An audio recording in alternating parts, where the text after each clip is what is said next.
The cabin was silent that evening, except for the faint crackle of firewood burning in the stove. My hands trembled as I held a photograph, its edges curled with age. In that picture, I was only 20 years old, wearing a white lace dress, my cheeks flushed with the promise of forever. Beside me stood Rodney, my first love, my husband, my supposed destiny. His arm was around my waist, his lips pressed to my temple, his smile wide and confident. To anyone looking at that photo, we were the image of young, unbreakable love. But I knew a darker truth. While I was standing at that altar, blinded by vows and dreams, Rodney had already betrayed me. He had already tasted the lips of another woman, one I considered a friend. That photograph was not a memory of love. It was a monument to deception. I am 60 years old now, and for 4 decades I carried that betrayal like an iron chain. I endured it in silence, burying my pain under the weight of duty and appearances. But what I never expected, not in this lifetime, was to find a love at 60 that outshined everything I had ever begged Rodney to give me. And when I tell you that the man who gave it to me was 20 years younger, you will understand why my story is not only about heartbreak, but also about scandal, second chances, and the kind of fire I thought age had already stolen from me. Because in Alaska, where the winters are long and the nights even longer, secrets do not stay buried forever, and mine was waiting for me in the most unexpected form. Before I go further, let me pause and say something from the deepest part of my heart. I want to thank every single one of you watching this story today. To my returning viewers, thank you for keeping this channel alive with your love and engagement. And to those who are new here, welcome. I cannot wait for you to hit that subscribe button. Your support is not just numbers. It is the fuel and the energy that powers every story we share here. Please do not forget to like this video, leave your thoughts in the comments, and share it with someone who might need it. Now, let us return to where my story truly begins. I grew up in Anchorage, Alaska. My father was a fisherman, my mother a homemaker, and I was their only daughter.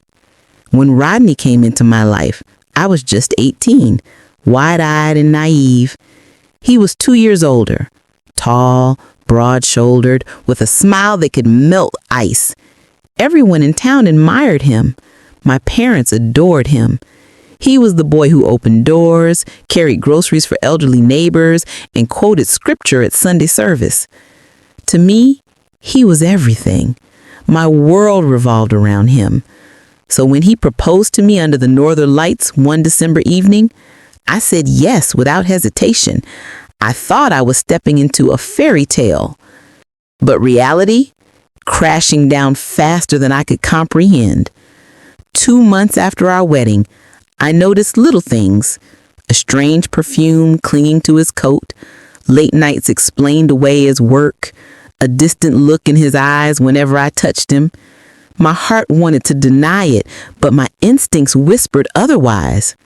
The truth slapped me across the face one cold January night. I had gone to a neighbor's house to return a borrowed book, only to find Rodney's truck parked outside. I pushed the door open quietly and froze at the sight before me. There, in the living room, was my husband with the woman I once called a friend. Her hands were on his chest, his lips on hers, their laughter slicing through me like a knife. I remember the taste of iron in my mouth, as if my body itself knew the flavor of betrayal. I stumbled out of that house, gasping for air, the snow crunching beneath my boots louder than my own heartbeat. That night, I died a little inside.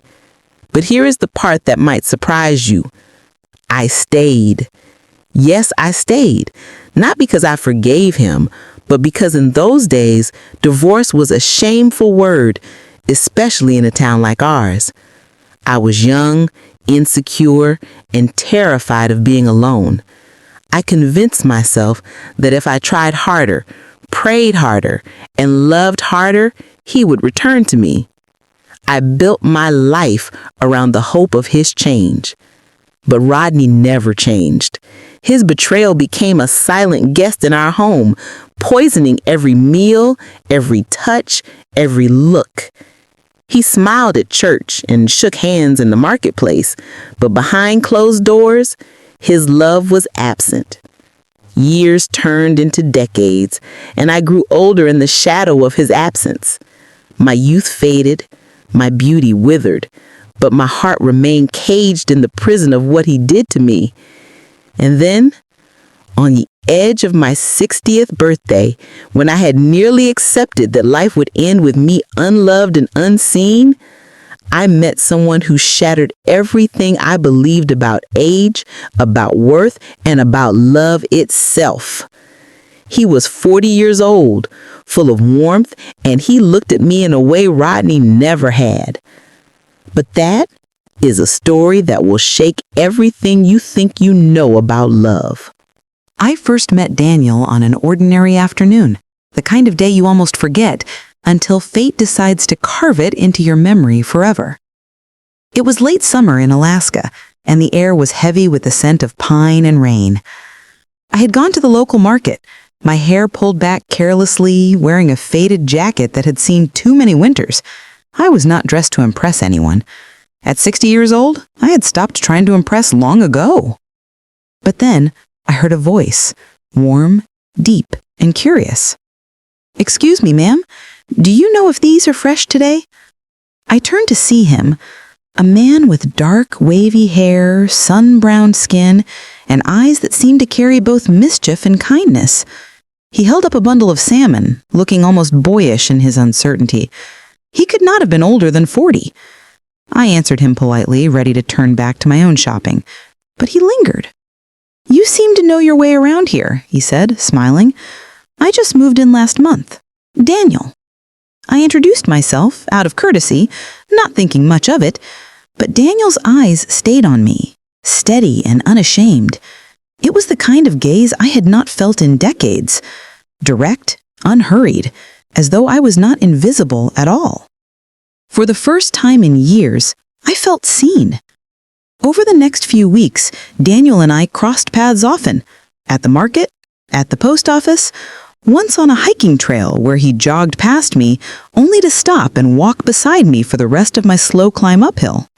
At first, I told myself it was coincidence, but deep down, I knew it was not. He began to seek me out, and strangely, I did not resist. One afternoon, as we both stood in line for coffee, Daniel asked if I wanted to join him at a nearby cafe instead of taking mine to go. I almost laughed. What would people think? A 60-year-old woman sitting with a man young enough to be her son. The thought made my chest tighten with both fear and shame. But Daniel waited, his smile patient. Against my better judgment, I said yes. We sat by the window of that small cafe, watching the drizzle fall against the glass. At first, the conversation was light. His new job, the challenges of adjusting to Alaskan winters, the beauty of the mountains. But slowly, it turned deeper. He asked me about my life. Not the surface details, but the kind of questions no one had asked me in years. "What makes you happy, Emma?" he asked quietly, his eyes never leaving mine. The question startled me. I opened my mouth to answer, but no words came. Happiness had been a foreign land to me for so long that I had forgotten the language. I finally said, "I do not know anymore."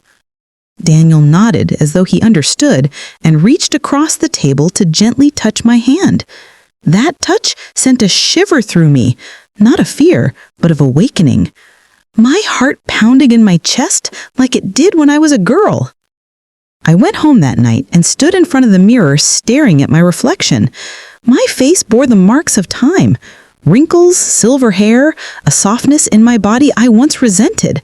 But for the first time, I looked at myself and wondered if I might still be worthy of being loved.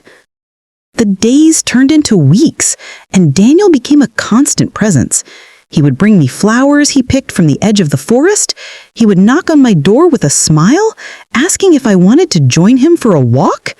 He would tell me stories about his childhood, his dreams, his failures, his hopes. And slowly, dangerously, I found myself laughing again, smiling again, living again. But with every moment of joy, guilt tugged at me. Rodney was still in my life. He was older now, bitter, and set in his ways, but still legally my husband. Even though his betrayal had scarred me, I had never once stepped outside the boundaries of that marriage. For 60 years, I had lived like a ghost of the girl I once was. Now, at 60, a man 20 years younger was offering me something Rodney never could. Tenderness, attention, a love that did not feel like a performance, but a truth. But still, I could not silence the voice in my head. What will people think? They will call me shameless. They will call me desperate. They will say I am chasing youth that is not mine to claim. But then Daniel would look at me with those steady eyes, and all the noise inside me would go quiet. One evening, as we both watched the sun dip behind the mountains, he turned to me and said words that shook me to my core. "Emma, I know our ages don't match, but my heart doesn't care. You make me feel alive, and I think you deserve to feel that too." I wanted to respond, but tears filled my eyes, because in that moment, I realized the truth. I was standing at a crossroads. I could keep living in the prison Rodney had built for me, or I could risk everything, my reputation, my comfort, my silence, for the chance to taste freedom and love. I did not know which path I would choose. But I knew this: the cage of betrayal was cracking, and Daniel's love was the hammer striking against it. And once it shattered, there would be no going back. The decision haunted me for weeks.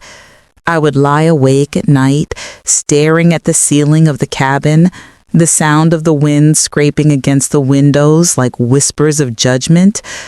My heart pulled in two directions, toward loyalty to a marriage that had been poisoned long ago, and toward a man who made me feel alive for the first time in 40 years. Rodney had grown distant with age. He was 62 now, still tall but hunched with weariness, his hair thinned, his face hardened with lines of bitterness. He had retired early, spending most of his days drinking coffee, reading old newspapers, and criticizing the world. Our conversations were shallow. Our home was quiet. We were two strangers sharing the same roof, bound only by legal ties and silent history. But Daniel was different. Every time he smiled at me, I felt the frost inside me melt. He reminded me that my heart had not died. And one evening, after yet another walk, where laughter came as easily as breathing, I realized that I could no longer hide in silence. It was time to face Rodney. That night, I prepared a simple dinner: salmon, roasted potatoes, and vegetables, the same meal I had cooked hundreds of times before. But this time, the food was only a pretense. My stomach was tight with dread, my hands trembling as I set the plates on the table. Rodney sat down, glanced at the meal, and grunted his approval. He barely looked at me. For a moment, I almost faltered. It would be easier to keep quiet, to continue enduring the numbness. But Daniel's words echoed in my mind. "You deserve to feel alive." I put down my fork and folded my hands on the table. "Rodney," I said, my voice steadier than I expected, "there is something I need to say." He looked up, surprised by the seriousness in my tone. "What is it?" I drew in a breath, my heart pounding. "Do you remember the winter after we married, when I found you at her house, our neighbor? Do you remember how I saw you kiss her?" The fork slipped from his hand, clattering onto the plate. His eyes widened, then narrowed. "That was over 40 years ago. Why bring it up now?" "Because," I said, Because you never apologized. You never acknowledged what you did to me. I have lived with that betrayal every single day of my life. And while you carried on as though nothing happened, I shrank into a shadow of the woman I used to be. His jaw tightened. You stayed. You could have left. Yes, I whispered. I stayed because I was young and afraid, because I thought love meant enduring pain, because I believed you would change, but you never did. The silence that followed was heavy, like the weight of 40 decades pressing down on us. Finally, Rodney leaned back, crossing his arms. So what now? You want me to say sorry? After all this time? I met his gaze with a calmness I did not know I had. No, I do not want an apology. I want my life back. And I want you to know that I have found someone who sees me, who loves me the way you never could. His face darkened. You are seeing someone else? Yes, I said firmly. His name is Daniel. He is younger than me, but he has given me more love and respect in a few months than you gave me in 40 years. Rodney slammed his fist against the table, the dishes rattling. You will make a fool of yourself, Emma. People will laugh at you. They will call you pathetic. I stood, my hands steady, my heart strangely light. Let them laugh. I have lived too long in fear of what people think. I will not waste the years I have left pretending anymore. That night I packed a bag. Not much, just clothes, a few photographs, and the journal I had kept for decades. As I zipped it shut, I felt the weight of 40 years lift from my shoulders. Rodney watched me, his anger simmering, but he said nothing. He knew he had lost me long ago. When I walked out of that house, the cold Alaskan air bit at my face, but inside, I felt warm, because waiting for me at the edge of that new life was Daniel. He welcomed me with open arms, no judgment, no hesitation. When I stepped into his embrace, I realized that age is nothing but numbers. What mattered was how he made me feel, valued, cherished, alive. Together, we built something new. We walked trails I once walked alone. We cooked meals filled with laughter instead of silence. We held hands as though neither of us cared about the decades between us. For the first time in my life, I understood love. I'm 60 years old, and some might say I'm too old to start over. But let me tell you this, it is never too late. Whether you are 20, 40, or 60, you deserve to be seen, to be loved, to be free. Rodney's betrayal defined my youth, but Daniel's love has redefined my future. And that is the lesson I want to leave you with. Never let someone else's betrayal chain you forever. You have the power to choose freedom no matter your age. My story is not about scandal. It is about survival. It is about the courage to break free even when the world tells you it's too late. And now, dear viewers, I turn to you. What would you have done if you were in my place? Would you have stayed silent, or would you have chosen freedom? I can't wait to hear your thoughts in the comments below. If this story touched you, please remember to like, share, and subscribe. Your support is what keeps this channel alive, and I am deeply grateful for it. Until next time, never forget, love has no age and healing has no deadline.